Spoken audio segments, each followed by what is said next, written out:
Let's move to the big one, the glaring one, the one that everybody talking about on their podcast. Clarence Ledger talking about it.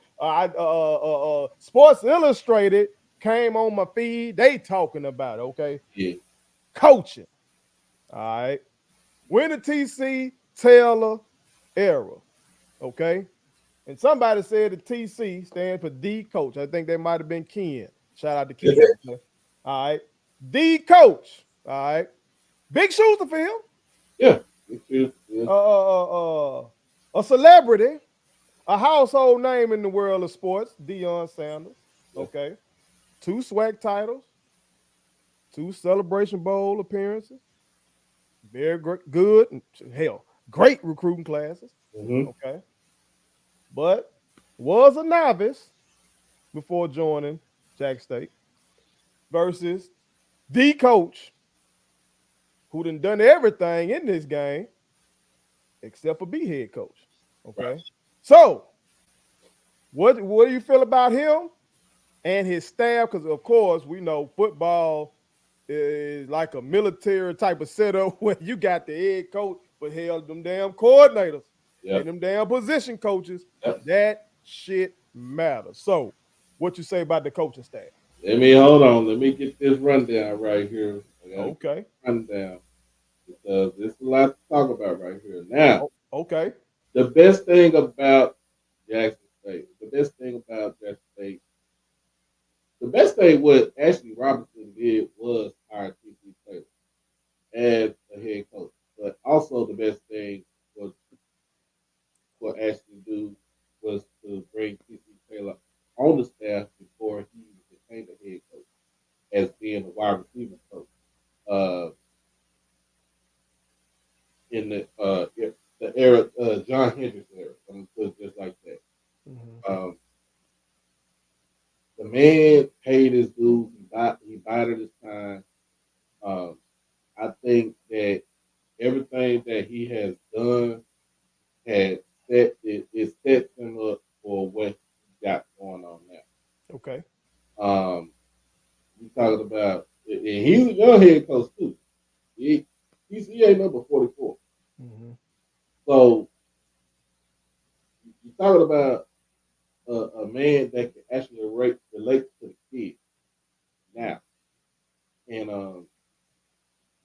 I just think that just having him, just having him as the head coach is God's plan because we didn't have to go, we didn't have to look too far. Mhm. Um,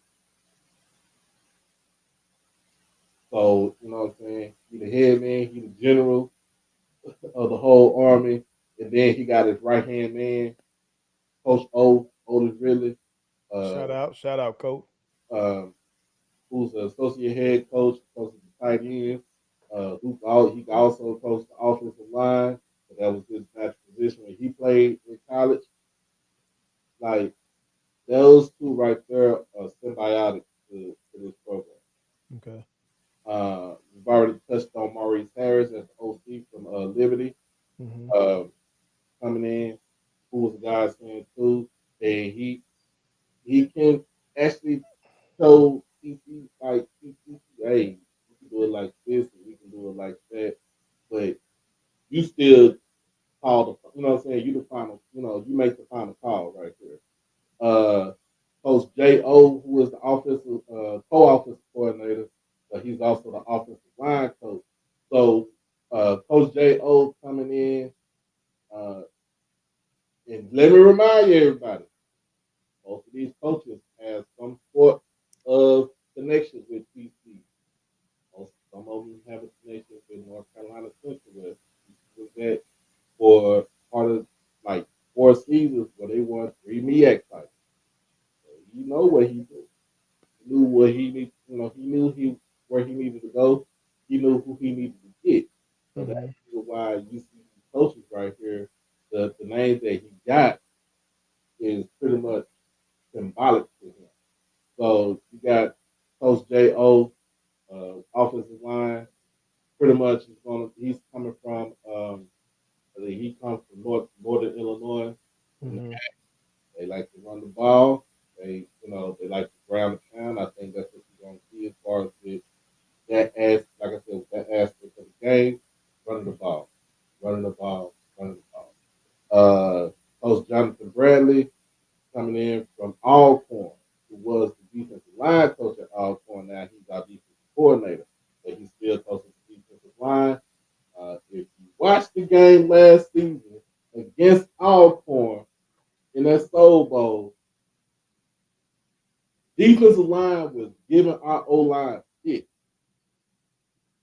Malachi Bailey, who is a slack preseason preseason pick, Mm-hmm. has should do it on the ground for two and a thing. So like he's bringing in that defense that he's kind of bringing in a defense for what Cedric Thomas was running at all point, and he's giving his own little twist to it. Mm-hmm. And that's the reason why I say it all. He said it. It all starts on that front. That front four sets the whole tone of how the defense is going to be ran. Mm-hmm. Taquan Hammett, because of the linebackers, he's going to be a special teams coordinator. I want to see what he does with these linebackers. We got a new coach, Bryson Abraham. I don't too much know about him. He's the receiver coach. Okay. I'm gonna read up more about him. Quinn Dillerman, who's the quarterback coach, uh, came from Duke, but he also had that central tie like that. Mm-hmm. Quarterback at North Carolina Central for 125. So he was there. So you got that connection right there. You got Brandon Morton, who's the running backs coach, and Renzo Quinn, who's the DB coach. The DBs more like they are gelling more. They're more of a unit now instead of like individual Mm-hmm. individuals. So they're more of a unit. So I'm um liking this coaching staff. The another key piece that nobody really don't talk about is this. I was just about to ask you about Coach B. So shout out to Coach B. You know what I'm saying? He got these boys right. He getting them bigger, faster, stronger, Yeah, it seems like they've been going hard for real, for real. hard. So shout out to Coach B for getting them on the right path. Um, hey, but the coaching staff, I'm gonna give this coaching staff an A- until we see until the bullets start flying. Mm-hmm. That first game, I want to see how TC handles it in his first game, but I still would give it an A-. Okay. Give it an A or A plus.